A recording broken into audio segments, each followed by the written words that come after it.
Hello and good evening.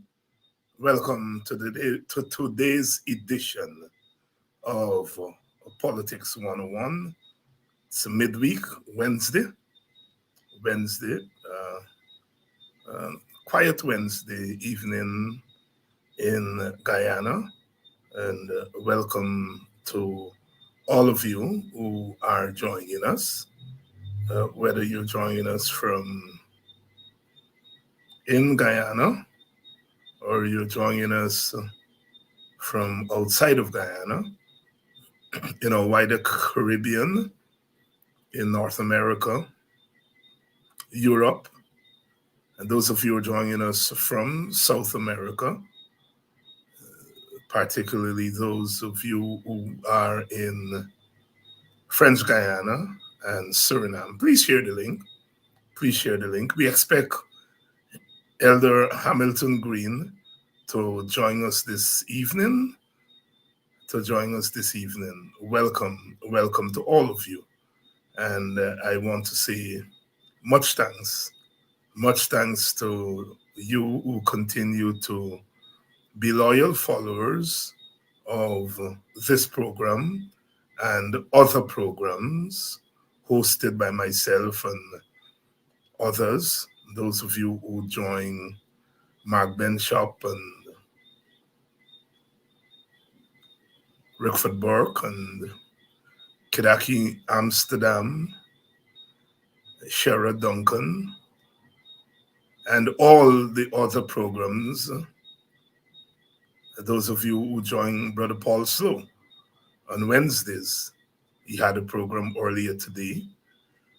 I want to say thanks to all of you for your support and your loyalty. We cannot do these programs without you. And so we want to let you know how grateful we are. A good evening. We come on here, of course, today. Another sad news. Two children perished today in another fire at Belmont, Mahaika. Belmont, Mahaika.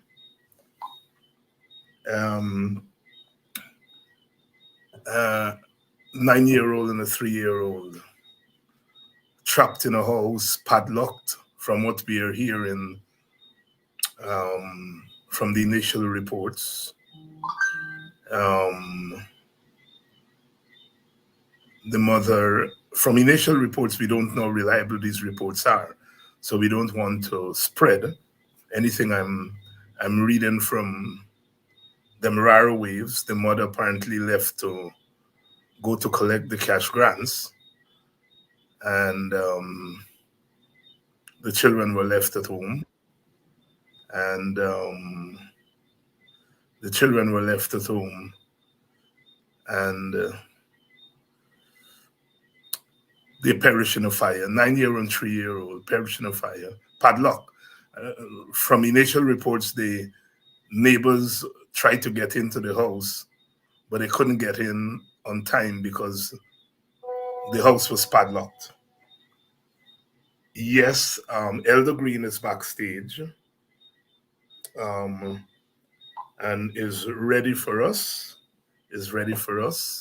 Elder Hamilton Green, former Prime Minister, Government Minister, PNC, longtime PNC member, is joining us tonight for our interview. But we want to give our condolences to that family, that mother, losing 2 young children to fire. Too many fires. We are a country with wooden homes and wooden buildings, and so we are more susceptible to fire than other countries. But I hope the government is waking up and recognize too many fires. There was one at Plaisance the other day. No one perished, but in this one, two children, 9 and 3 years.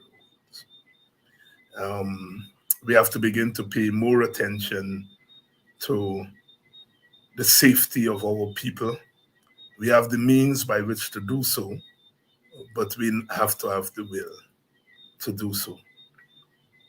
In an over politicized society, we tend to focus on those things that are politically,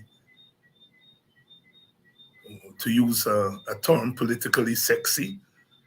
You know, you can go and boast that you did this and you did that, and you satisfy your constituency that you did this and you did that. How about if we count the number of people who perish by fire or the number of fires under the government? I'm not saying that the government is responsible for these fires, but I'm saying these things happen under the government. The government will take credit for all the good things that happen. They must also take responsibility for all the not so good things, the bad things that happen. I'm not saying the government is responsible for fires. Fires happen under any government. But for a government that goes around the place and boasts how wonderful it is and how much money it gets to buy votes, why does it not spend more money on safety? On safety. Good evening to all of you. Good evening to you, Anne-Marie, Ingrid, Yuri Westmus. Good evening to Princess Marcus, Conrad August, who is a regular. Good evening to all of you. Our interview tonight is with Hamilton Green, and we'll be talking about a range of issues. And again, thank you all for joining us. Let me bring in Hammy. Hello, David. I'm here. Hi, Brother Hammy. Good evening. Good evening, my brother. And how are you doing? Oh, batting, hoping that I can play some part to create some change. As my friend Denny would say, an attitudinal metamorphosis among the government at the moment. Because Yes. as we're going, we're sliding in the abyss of corruption, recolonization, and imperious control of our resources, which God gave us. And if we don't do something about it, the grace and goodness can be transformed into curse. Basically, that is the overriding condition of our society today. And as you pointed out in a letter in today's newspaper, and you have been bold enough to point out that a big consequence of all of this is the way in which African Guyanese have been targeted for a certain kind of underdevelopment, a certain kind of shame, a certain kind of ridicule from the government. And today you made mention in your letter directed at Minister Walron, who represented the government at the United Nations. And you know, it was yesterday. Henry Jeffrey was on, and both of us shook our heads because they sent a young woman on an errand, and she obviously knew nothing about what she was talking, you know. And there you are in today's newspaper echoing the same sentiments. I mean, she's a young black woman and she's a sister, and she may be on the other side of the political fence, but when a government sends you to make a fool of yourself, all of us feel a sense of shame. And you put it mildly in your letter today, but it was clear that she is not aware of the history of race in Guyana. But I'll allow you to expand on what you wrote in that letter today. Well, David, the problem is we have persons like the purported minister and others who have not attempted to understand that certain things don't change. The leopard never changes its spots. And in the heartland of the People's Progressive Party is this proclivity, this belief to control. And in this case, is to use the demographics that the Indo-Guyanese are the majority, and they're very, very good and decent Indo-Guyanese. But the party as an institution is using it to drive a further wedge for their own personal benefits. And as I have said earlier on this and other programs, David, what a sensible government should be doing now is to sit down around the proverbial round table with the opposition, whether you think they're credible or not. They represent the majority of people in this country, including the Afro Guyanese, and sit down and face the Goliaths who are here to exploit our resources and to really recolonize us and leave us at the end of the day perhaps poorer than we were before. There's nothing more dastardly than a country that is rich, open inverted commas, but the average person is poor. I said to a prominent Afro Guyanese minister some time ago that all they needed to do is follow the footsteps of our visionary Burnham. Whether you liked him or not is not material. And with this massive wealth they now have control of, to A, ensure that education is free from kindergarten to university, ensure that there are credible health services. 2 days ago, I had a problem with my knees, and my orthopedic surgeon recommended a certain drug, $40,000. I turned to my staff and said to them, how many persons can afford to buy this drug and to pay the cost for medical attention and place it on my knee? And my driver said, well, you just have to bear the pain. We don't have to. We have to stand up, erect like men, and say, we don't want this nonsense anymore. The problem, David, when some of us speak up, we're accused of being treasonable, fostering uprising. But if our ancestors didn't rise up, slavery may still be well in place. So I'm not proposing rising up in the traditional sense. I'm proposing to our people, Indo and Afro Guyanese, because this cost of living and difficulties we have, and this false narrative that is being put out to United Nations by some Afro Guyanese ministers is inappropriate and untrue. I had a group with me this afternoon, and I reminded them that in any country, there is what you call the inner cabinet. The inner cabinet will not consist of persons like Honorable Miss Walrun and my friend the Bishop and others. The inner cabinet is the president, the minister responsible for oil, the former president, and the minister of finance. They control the purse strings. And what is happening now is they are cleverly doling out sums of money, food packages, putting up banners all over the place to persuade our people that they should support them. And consistent with what I said, the old communist Stalinist philosophy, the prize is the capital. They want the capital badly, and they're using every stratagem at their disposal to fool citizens. And our task, my dear David, is to tell our people they must not be deceived. The leopard has not changed its spots. The leopard does not change his spots. Hamilton Green here this evening on Politics 101. Welcome to all of you. Those of you who are joining us from inside of Guyana, as I am. It's a quiet, normal Wednesday night in Guyana. I am, of course, on the East Coast. Hamilton Green is in Georgetown. Guyana belongs to all of us, too.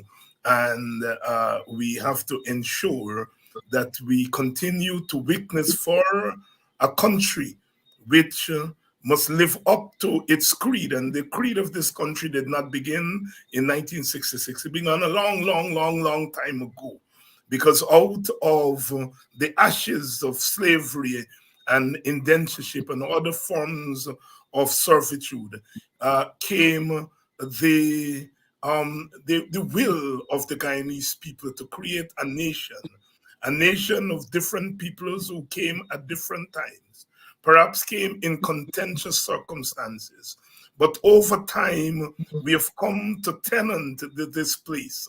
And we have to democratize this space, not in the European sense of democracy, not a democracy that is confined just to elections. Elections are very, very important, but it's a democracy about people, about equitable distribution of common resources. This is not the time when we didn't have enough resources and we said, well, we have to prioritize this and we have to prioritize that.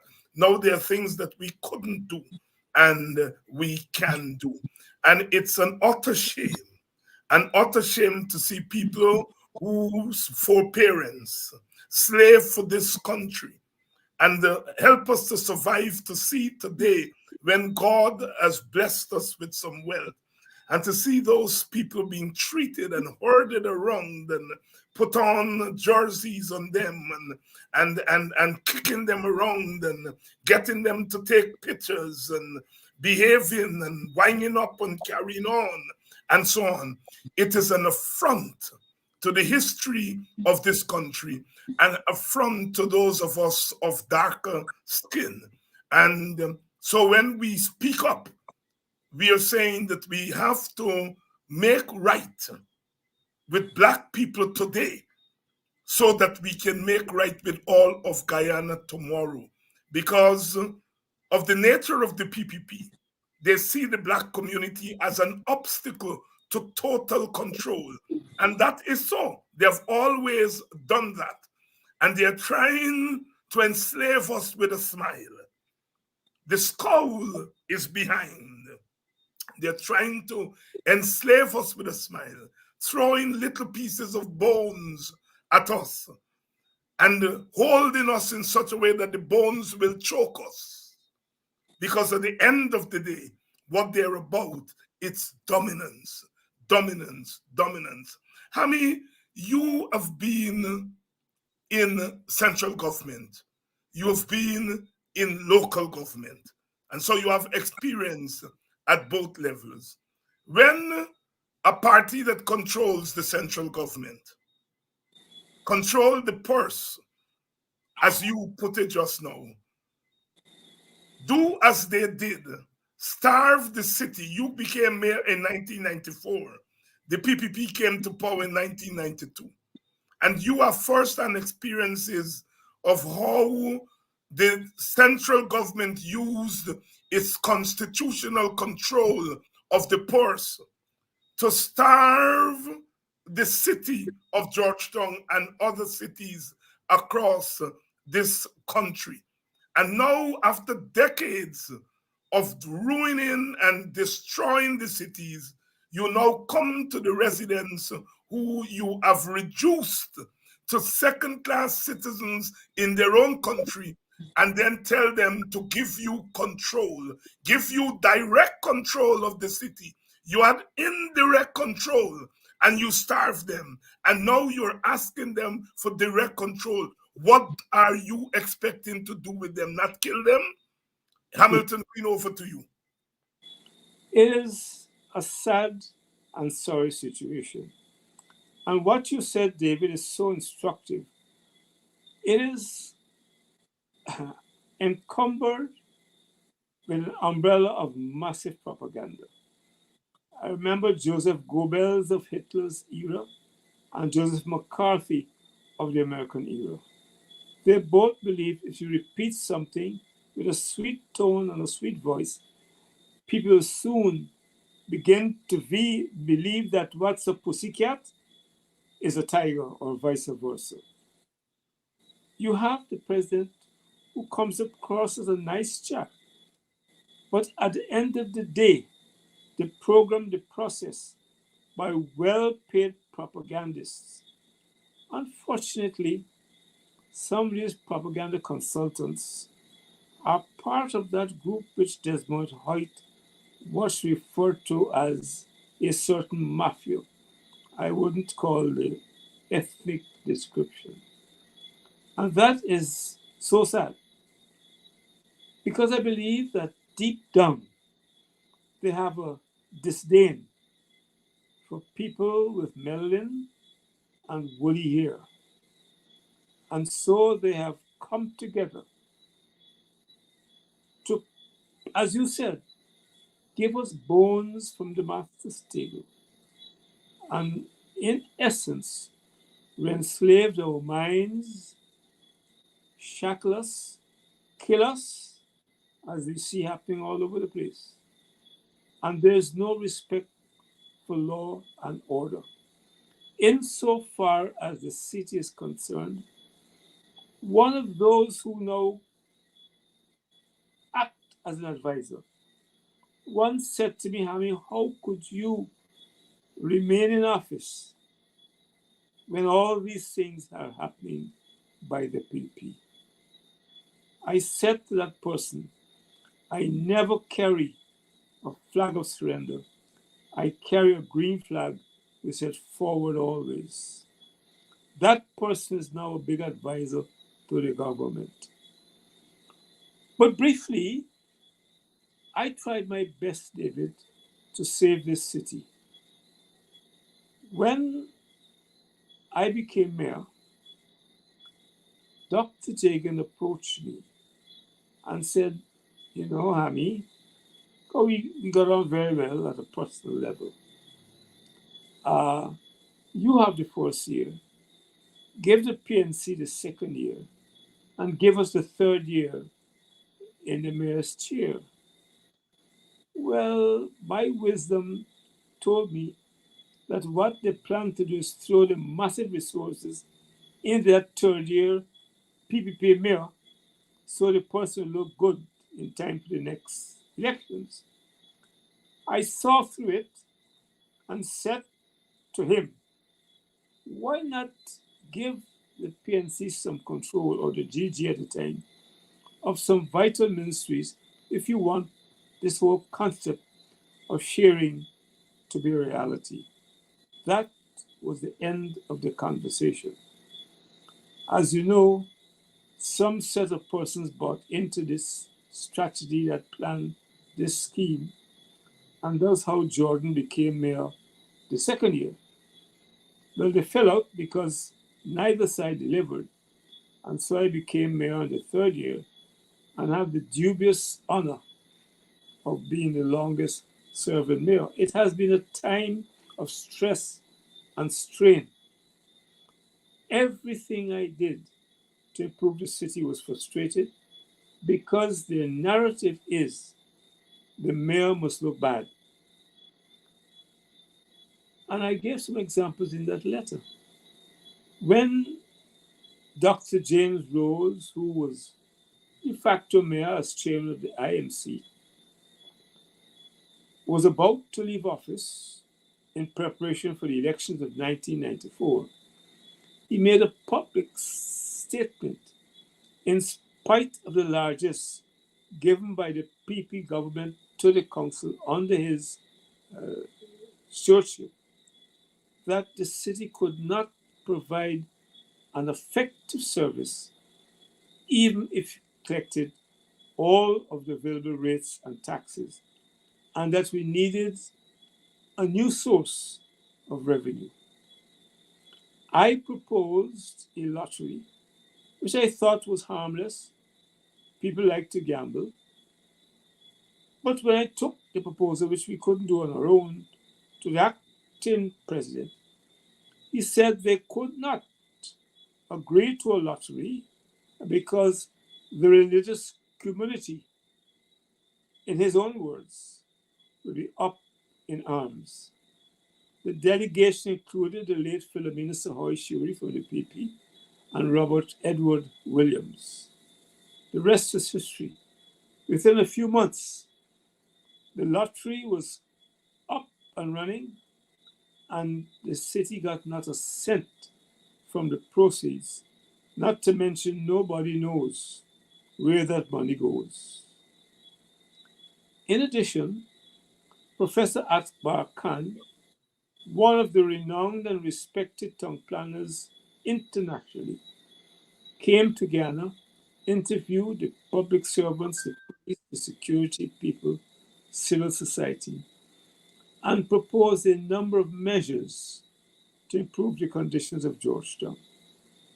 Try as I did, I couldn't get the Minister of Local Government to subscribe to any of those proposals. It included separating the bus park. I don't want to be too tedious.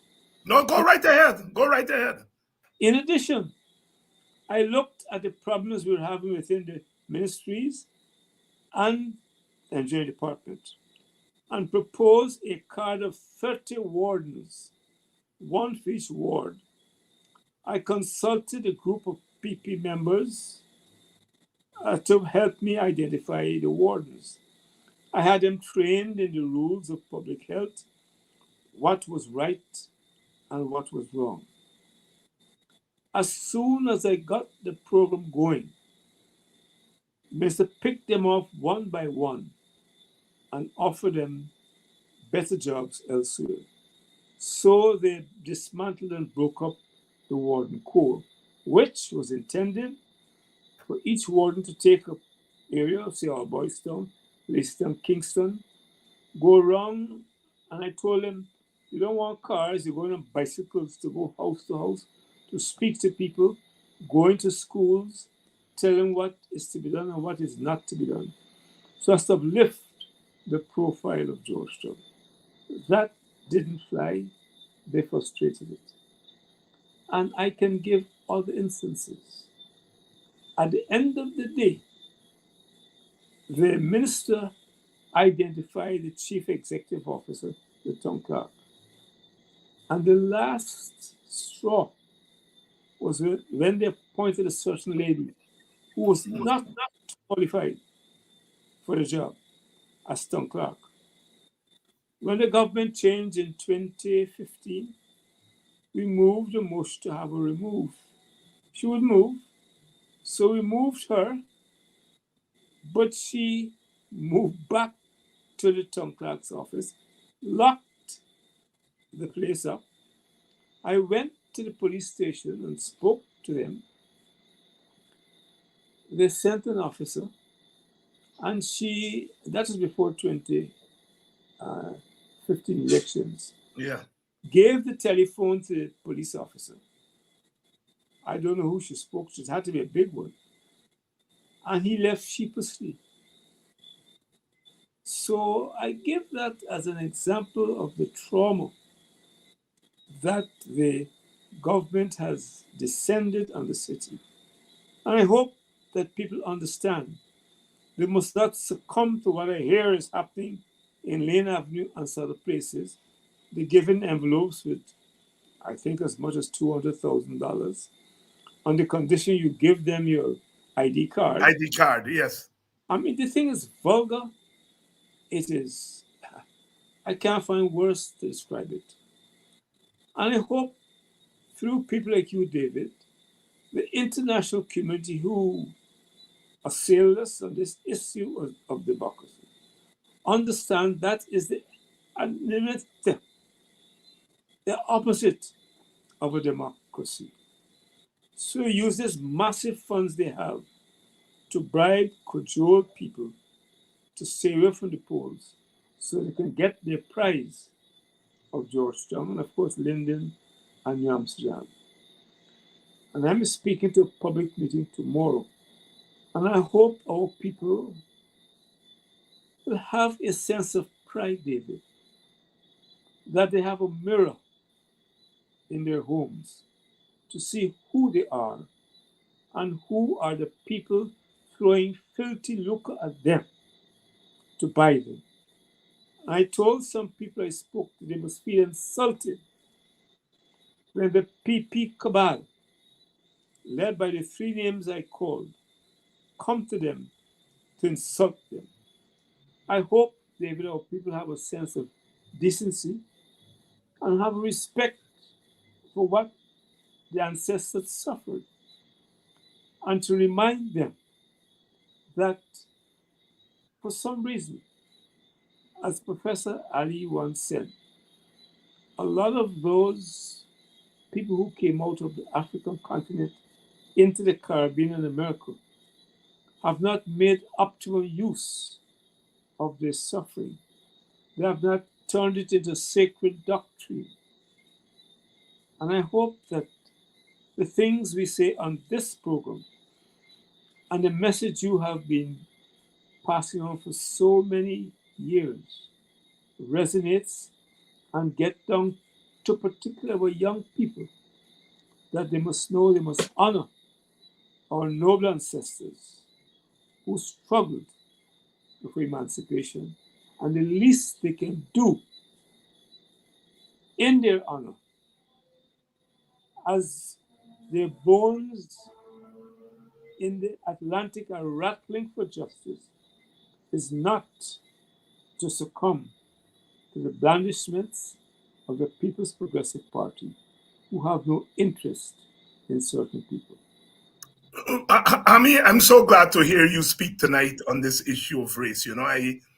I said last night on my program, and this morning I was on another program, and I said that, in the early years of the PNC government under Burnham, Black people were looked after as Black people. There were instances where Black people looked after citizens and voters, but there were housing programs and other programs that were directed at Black people. And we can look across the landscape of Guyana, see where housing schemes are. And that it was not done in a way to discriminate against Indians, because Indians were in the commercial sector, they were in rice, they were in sugar, and they were reaping benefits. But one got the sense that Black people were lifted up as Black people. And that since Burnham died, and this is me, David Hines, I think the PNC has not looked after Black people as Black people. And I remark that Black people have given to the PNC more than they've given to any other organization in Guyana. And when I listen to some of the younger PNC members, they can't finish a sentence. They can't say a sentence that is directly directed at African people and speak to them as African people. There seems to be a fear, a hesitancy. And so what we find is that the Black community is being raided, and the Black Party is not able to prevent that. Ami, there've always been people who cross the floor, as we used to call it, cross the floor.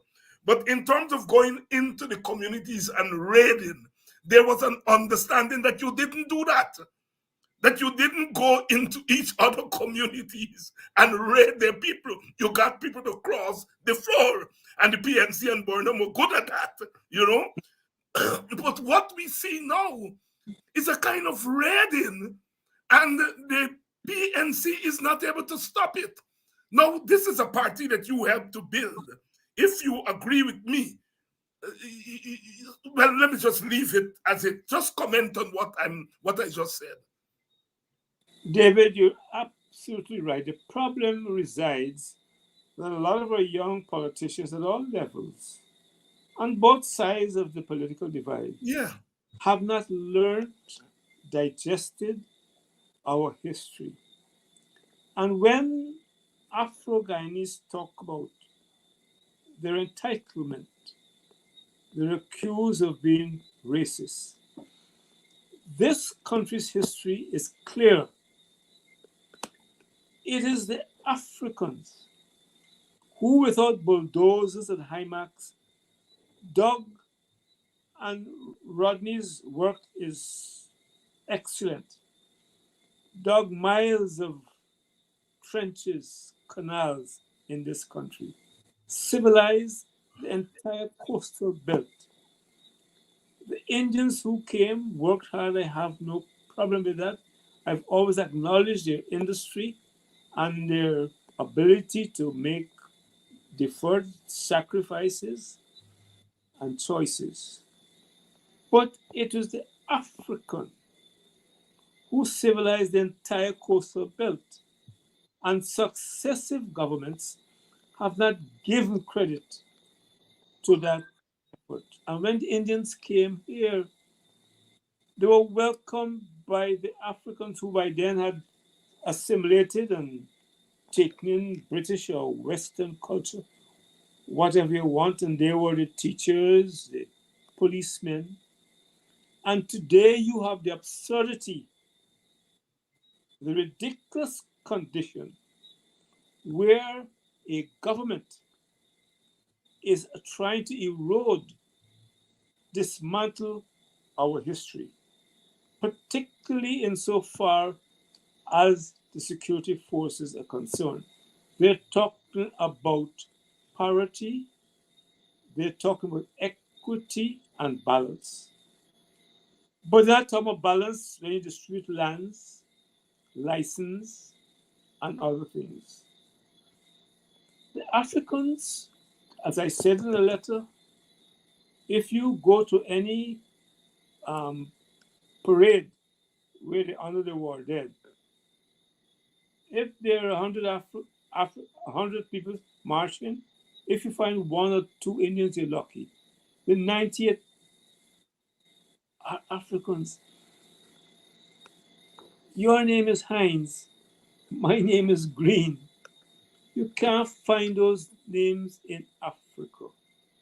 So we, for better or for worse, took in the Anglo-Saxon British culture with our names and education and shared that freely with the Indians who came on their reports, where, like the commissions, complained that the Indians were shying away from schools. If the Indian African teachers speak to people like Sestirine, he has publicly thanked an African who taught him. That's how he became a lawyer. Mm-hmm. And so a government must not ignore the pleas and the plight of the African. This is not racism. This is attempting to correct the evils of history. And this is the message we have to send to those tyrants who now want to control all of the oil resources, all of the gold resources. Look, we must explain to people this. The people who lost their lives in the rapids and the waterfalls to find the gold, where are they today? That's why I had a quarrel with Desmond Hoyt once, when he was not allowing some of our people to work some land, saying it was dangerous. It's all over the world, mining is dangerous. And he gave it to certain other people. One of the things he and I quarreled about. And today, who are the people benefiting from the pork knocking in this country? Yes. Yes. We need to remind our young people, some of them who spend their time looking at these iPads and these telephones. And your program also, David, must speak to some of our young parents who have no idea what being a parent is. We try with some kids in this area.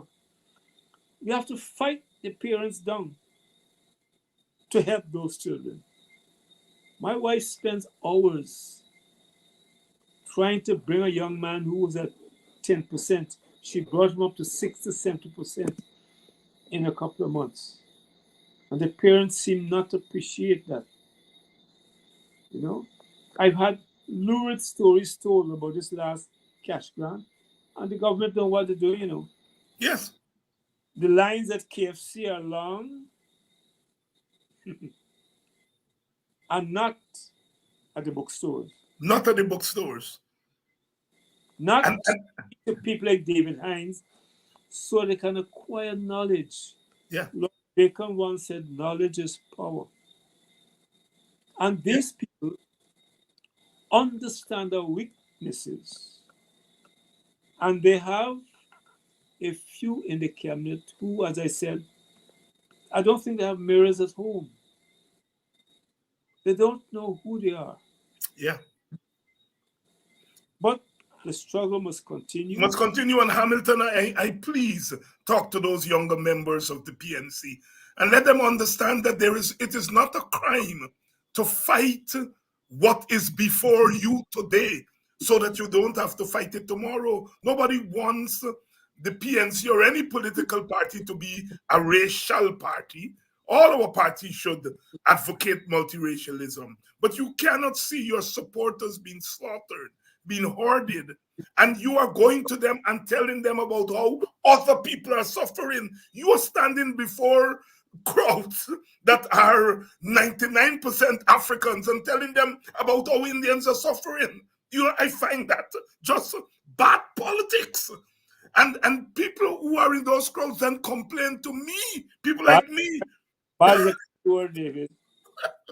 You know, it's been, and but all is not lost. I mean, you know, I was in Buxton over the weekend, and I was at the gas station sitting out with my friends there, gaffing and so on. And on two occasions, two young parents, they were in their 20s, they brought their children to me. One girl was in fourth form, she was about 14, and the other one was about 12, and their parents brought them. And to my discomfort, you know, because you know you're a country boy, you don't really take yourself seriously. But both these parents came and they asked for an excuse, and they said, Dr. Hines, I bring my daughter to meet you personally because we insist in our house that she must look at Politics 101 every night. And now she reminds her parents that they must look every night at the program. And you know, I teared up when those two children, when I shook their hands, and one of them asked me. She said she is in the technical section of her school, and she be writing or subjects in the technical area. And she asked me when I'm coming back next if I can bring some books for her. So you know, all is not lost. And as I speak here, I am tearing up, you know. But here is a 14-year-old and a 13-year-old who are doing what they ought to be doing. But their parents who are encouraging them. And so you're right about our young parents. You know, they have to encourage their children. They have to encourage our children to get information about their identity as early as possible so they do not go out into that hostile world to be eaten up by people. All they want is to get Black people out of the way so that they can hold on to that wealth. They can hold on to that wealth. And I asked the 14-year-old, what is your favorite program? And she said, Mr. Hines, the program when you tell Mr. Kit Nascimento that you're speaking to him as a little Black boy, man to man. That was her favorite program, and I felt hope for the future because that 14-year-old girl understood what that conversation with me and Nascimento was about, and so I hope more parents encourage their children to really do what our parents encouraged us to do when we were their age, and that is to seek knowledge. But and I know, Hammy, you have been doing some sessions at your home for the community. Tell us a little bit more about that those history sessions. Well, as you know, I am almost blind now. So Yeah. my wife is doing it. She's got a little boy and some others. She's trying to work with them almost every night. I don't know if she does it. She has the patience. And as I said earlier, they, they come to foil some of the parents. And I've tried to analyze it, David. What has happened? The 23 years between 92 and 2015 is what literally destroyed Yes. the culture base of our people, and we did not realize it. And during that period, the PNC didn't have the kind of astute leadership Yeah. and supporters because one man can't do it to deal with it, and we have to overcome that problem. When I speak to the folks in Charleston tomorrow, where I grew up, I will say to them, we no longer have the time to criticize as we should our leadership and leader.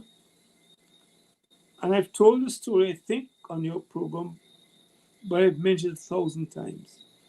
I grew up in a yard in Charleston. We had 5 dogs, always fighting among themselves. But the day that a strange dog came to the gate, a postman left the gate ajar once. They turned on him, and in fact, in one instance, they killed him. And then they could have afforded the luxury of fighting among themselves. Yeah. This is my message to our people, particularly the Afro-Guyanese. We're under threat. And those people out there in Europe and the United States who enslaved us are aware of this condition. We have to get together, forget who's a good leader, who's not a good leader, and understand we've got to work together. And at the same time, recognize we're not racist, because every time black people speak to the rights, every time we discuss ancestral piety, we're accused of being racist. Racist. Yeah. Nobody else is accused of that, Right. Right. The Jews made a fetish of their suffering. We didn't. And every time we seek to vindicate our suffering, we're accused by the same architects of our destruction of all sorts of evil things. And they have, in this government, a fantastic set of puppeteers who are manipulating the strings for the puppets that you and I can see. Yes. And you notice, even though I think the papers didn't publish it, I attended that 70th anniversary of the parliament. Yes. Tell us about that. And they honored everyone else. In fact, when it came to near the end, they had some medal for Ashton Chase. Nothing for UC Quayano. So I got up from my seat and said, what about UC Quayano?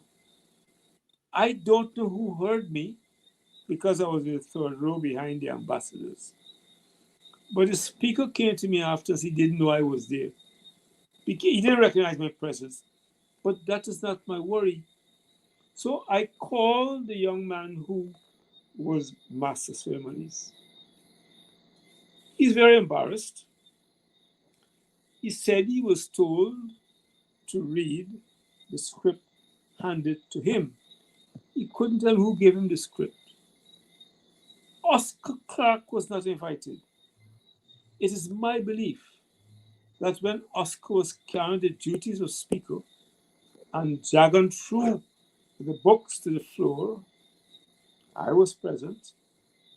He called upon him to apologize. Said he wanted to apologize in chambers. He said, no, you have to apologize in the open. So Oscar was not invited to the function. Yes. And I asked him to explain how it is. There were 6 ministers in that first magnificent entry to Parliament. Forbes Burnham, Cherry Jagan, Lachman Singh, Jai Ryan Singh, Ashton Chase, Sidney King, who's our UC Kwayana. The last two are alive in the 90s. So how could you honor? And Kwayana, thank God, is quite lucid. How could you not honor him? I have not been able to get an answer. But what is happening there, David? It's a not so subtle attempt to rewrite our history, Yes. disgrace our people, so that our children and their children have lost a pride in being who they are. Exactly. It's a serious matter. And those of us who know better must fight it. And every day I see young people, including some young PNC people, and some PP topics come to talk to me too, and I tell them straight. Mm-hmm. It is unacceptable. Dr. Ali and Barrett Jagdo come across as being very nice guys. They have that personality. They have highly paid PR persons to write their speeches. But at the end of the day, the underpinnings of their belief and philosophy is absolute control and dominance of the children of the man-made Africans. That is my view, and I will like somebody to change those views. So my name is Walrun, as you notice. I gave her examples. The most recent Bath settlement. You have a hospital at Fort Wellington, you have space. Why go to Bath? You build the Bobby Street Bridge. The proposal was either at Stanley Town or Rotterdam on the east bank, to Ithaca on the west bank. Both would have benefited Afro community, but no, you carried at double the cost to further north, to Palmyra, and the reasons are not obscured. That's right. I met with the organizers for World Cup cricket, agreed to surrender part of the Merriman's Mall so that we can use GFC, GCC. We measured it adequate for World Cup cricket. But this is Georgetown, where the PP don't have control. And I tell you, they will never get control so long as I live. Hamilton Green there. They will never get control so long as I live. Exactly. Yeah. Quite the kind of bold statement that that we have to hear coming from the opposition side. Hamilton, there's a time when you have a certain kind of message, and there's a time when you are being beaten, you have to fight back, and you have to have fighting messages. My title for tonight's program is Fighting with Hamilton Green. Because there's a time when you have to reach across and hug, and there's a time when people are fighting you, that you have to fight back. Because if African Guyanese are reduced to permanent second-class citizens, there will be no stable Guyana. So when we talk about a stable Guyana and a prosperous Guyana, it has to be for all our people. And Hami, you have been around long enough to have been used by Indians. I have been around long enough to have been used by Indians. When we fought against you all, Indians were using us too, right? When I was critical of the Granger government, Indians were using me too. So it's not about time that some black people use me. And I think some of our younger leaders have to understand this. If the government changes and a PNC-led government come to power, the Indians who hate me and you today will be coming to us and say, Hami, David, why you all not speaking out about what's going on? we will become their friends again. That is the nature of politics. Somebody said, Mr. Burnham referred to it as the logic of power. When he went to a certain Indian community and they were suggesting to him that, Chief, the Indians love you. Look how they're rallying around you. And he turned to the person and said, those Indians understand the logic of power. And we have to be frank about it.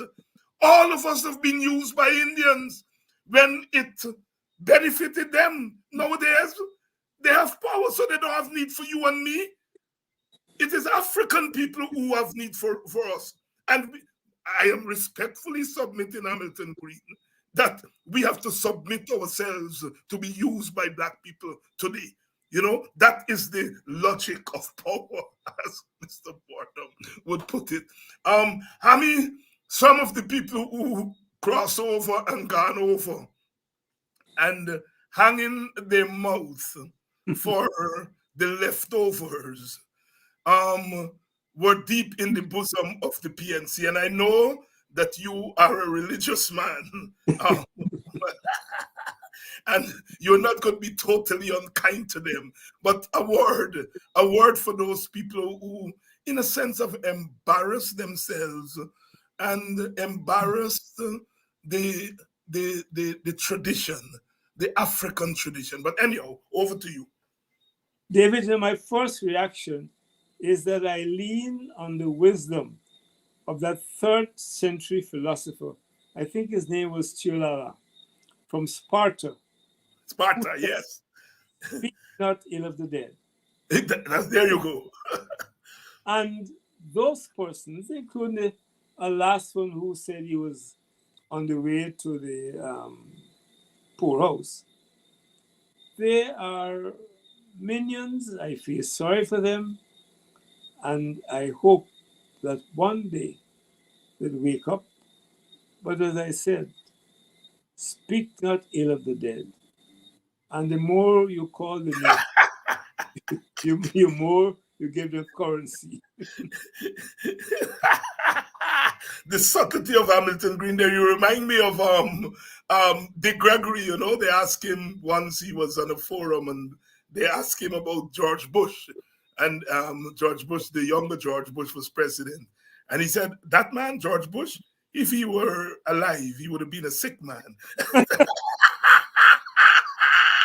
So as Hamilton Green says, speak no ill of the dead.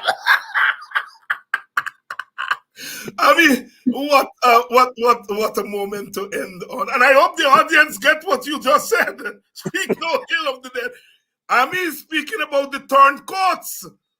And he says, speak no ill of the dead.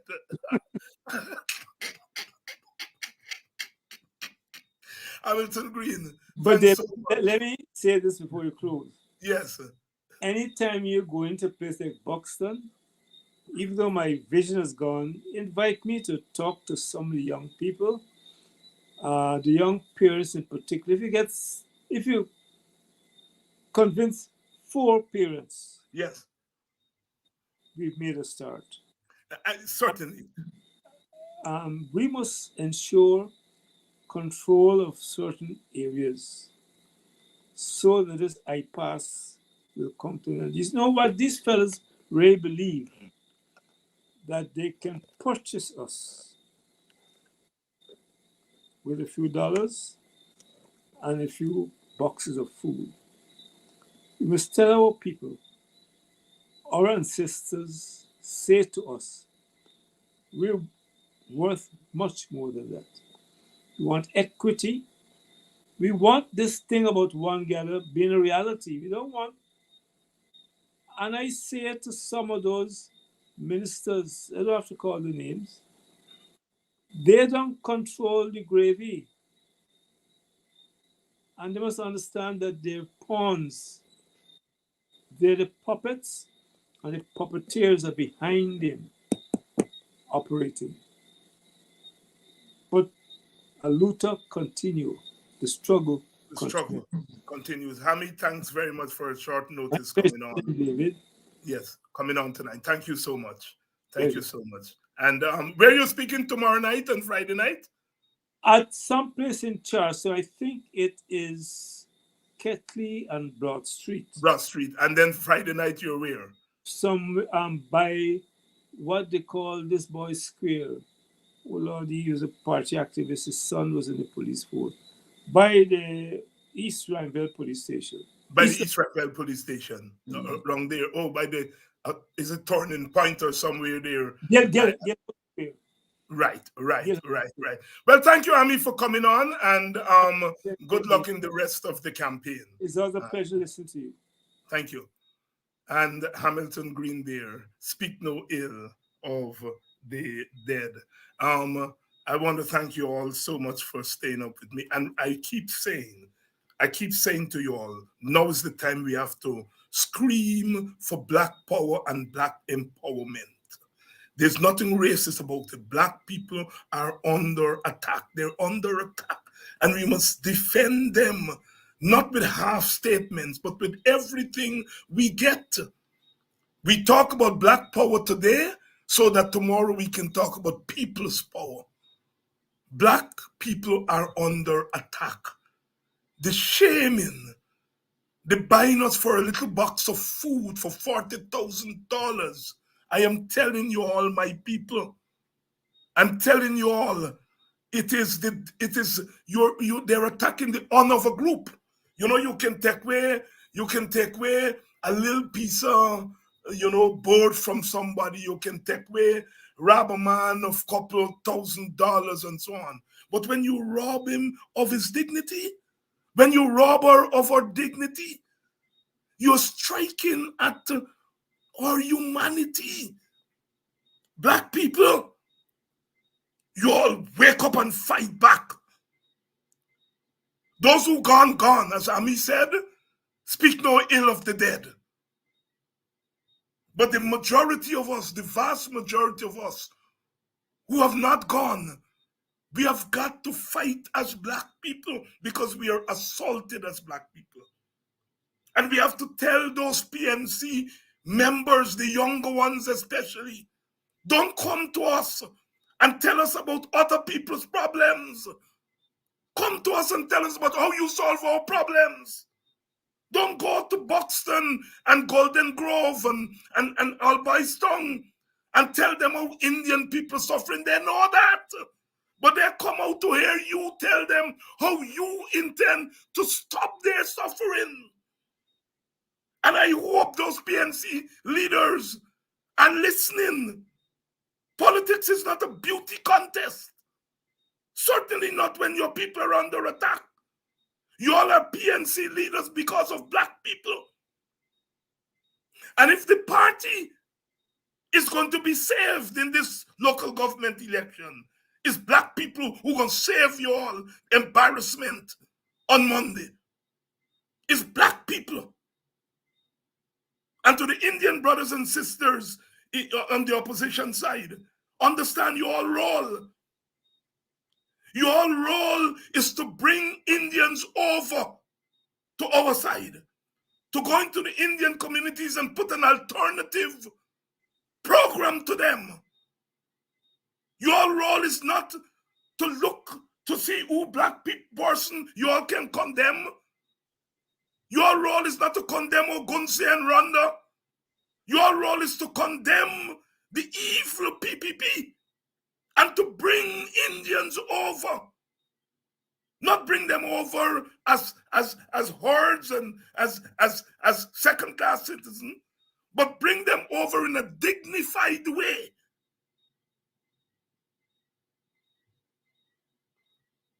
I have a good relationship with PNC leaders. I have very good relationship with them. But I'm tired of you all going out there and not understanding the moment. And the moment is that your supporters are under attack. I could come here and say, I'm a WPA, and you all abandoning Black people, and I going to take the support over. I am not saying that because I have no interest in that. I have an interest in all of us, regardless of party, fighting to regain the dignity of Black people. This is not about I taking support from you or you taking support from me. This is about the people who look like us, who are being attacked in the most vile way.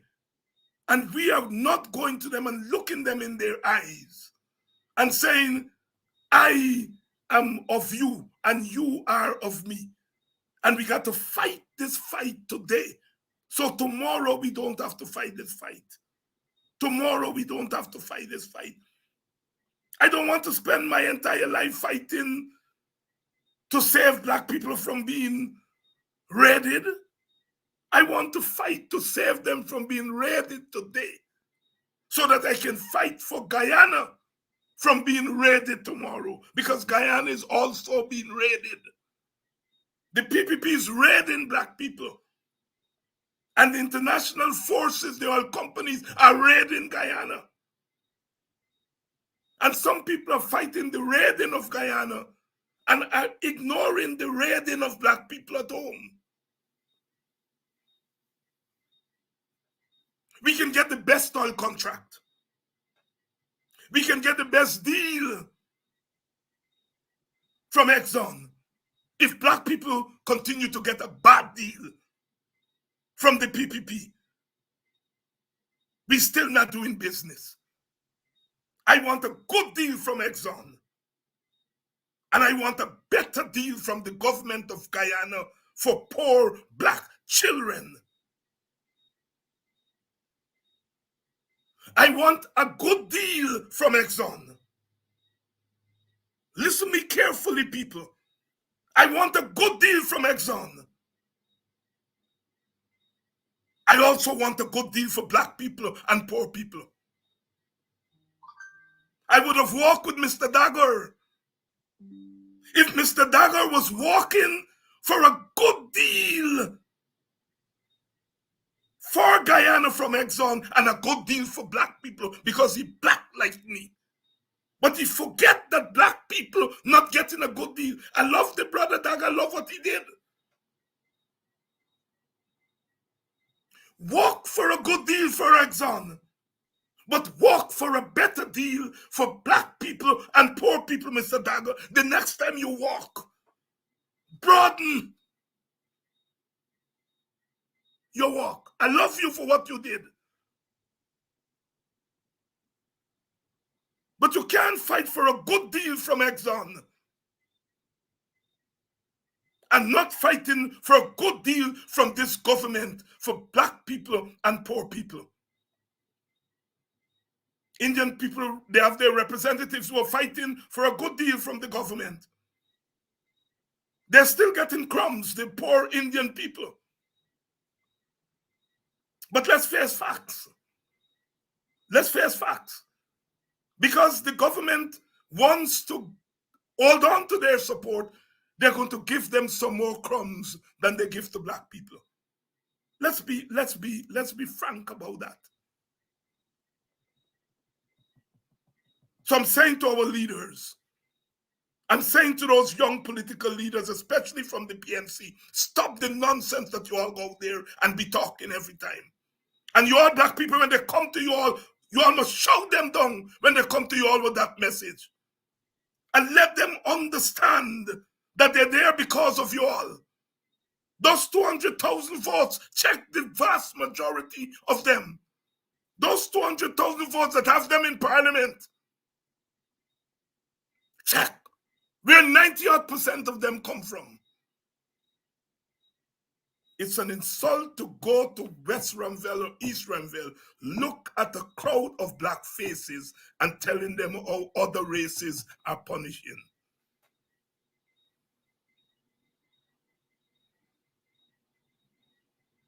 Good night. Tomorrow night, I think I have my friend Lincoln Lewis and some others going to drop by to keep my company. But as I said a few weeks ago, on this issue of Black people dignity, I'm prepared to stand alone. I'm prepared to stand alone. Even if parties don't stand with me, I'm prepared to stand alone. Because as I walk through this country and I watch those faces, those old women and old men, As the woman in Buxton at the funeral yesterday who squeezed my hand and whispered in my ears and said, I watch you grow up. I'm getting old now. I'm going to die soon. Am I going to get a chance to vote for you?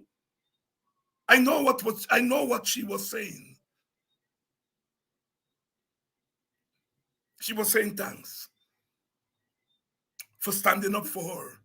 She was saying thanks for standing up for her.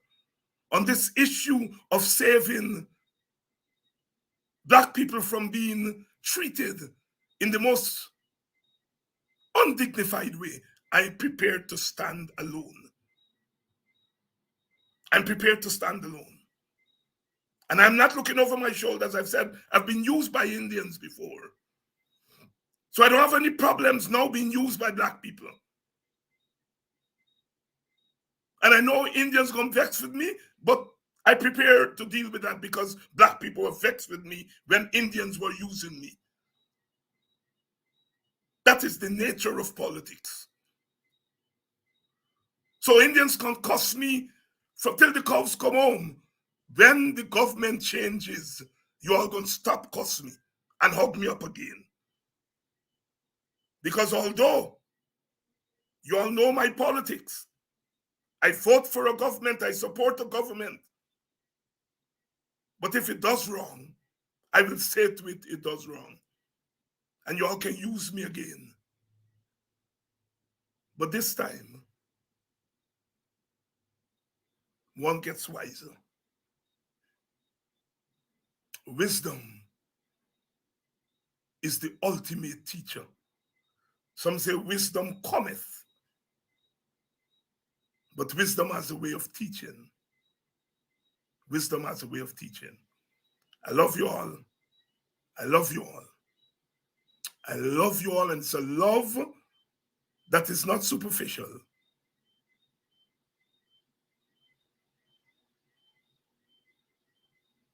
Every cow, as they say in the communities, every cow cry, and I want to quote them correctly. Every cow cry for your own calf, not calf, calf. Every cow cry for your own calf. Wisdom. If you can't cry for your own calf, you're not going to be able to cry for somebody else's calf.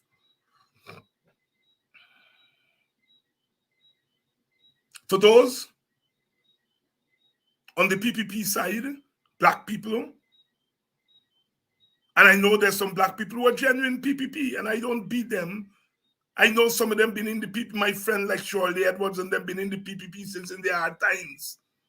So my fire is not against them.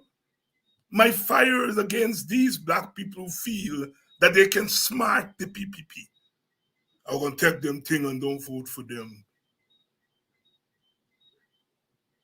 When you take the thing, they take your picture.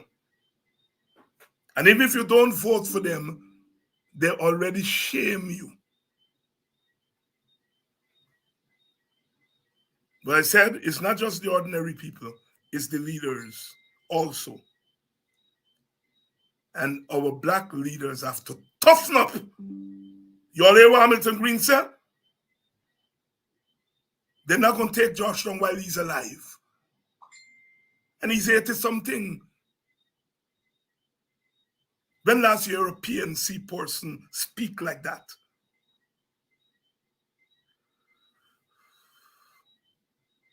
When last year a PNC person speak like that? When Ogun say, watch them, and spoke like a Black man.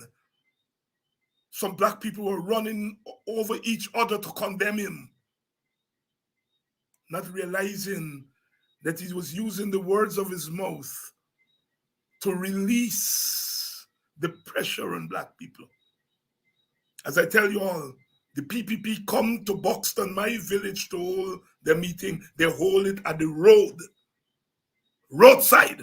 They didn't come to the line side where everybody does hold meeting. They went there on a previous campaign and they remembered what happened. deterrence. At least they show us in Buxton some respect.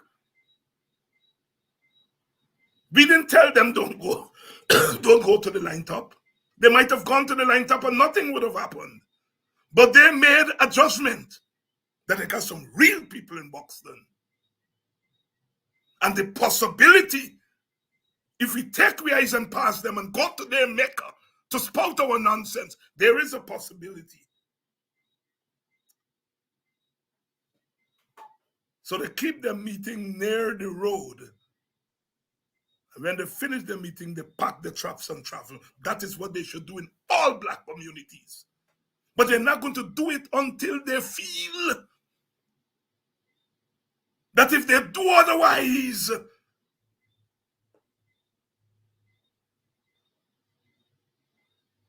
we have to be the deterrence.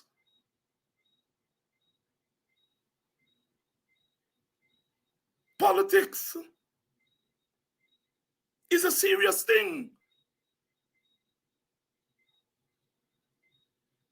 I don't tell in Black people if in your conscience you believe that the PPP represents something that you like. I'm not saying don't join them. People must be free to join any political party. I'm saying do not allow them to come into our communities and treat us like slaves. That's a different matter.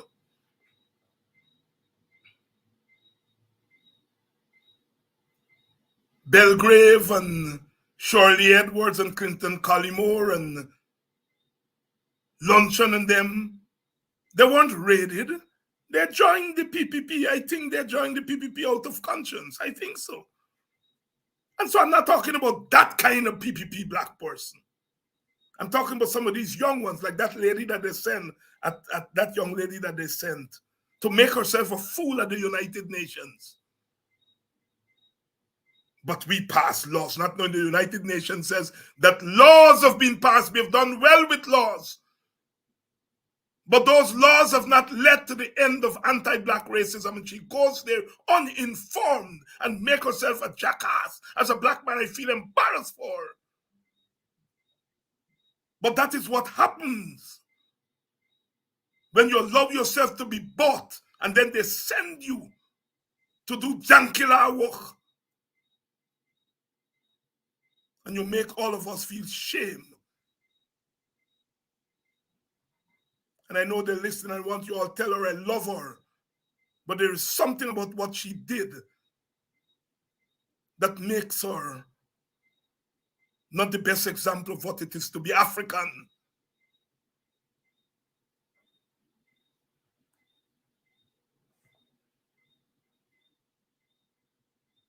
Thank you all very much. Dory, good night.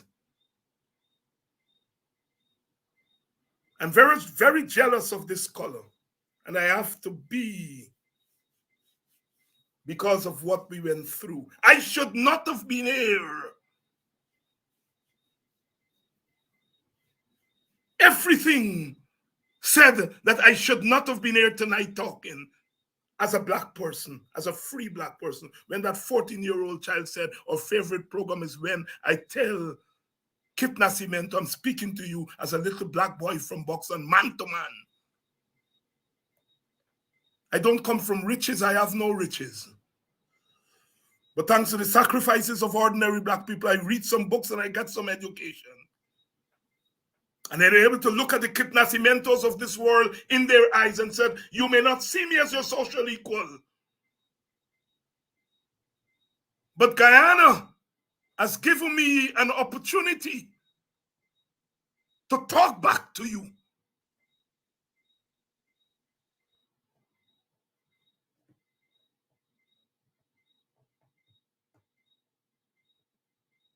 When Kit Nascimento said that Ogunse, Rickford Burke, and David Hines are dangerous men, he wasn't just merely using words. He could have said, I disagreed with them.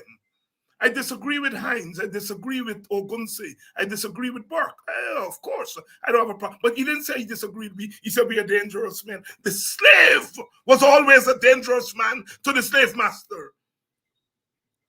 And the slave master says, when we free them, they would not be able to exist in a state of freedom because they're dangerous. And so when Kit Nascimento called me a dangerous man, I know where he's coming from. I'm saying that in today's Guyana, I have something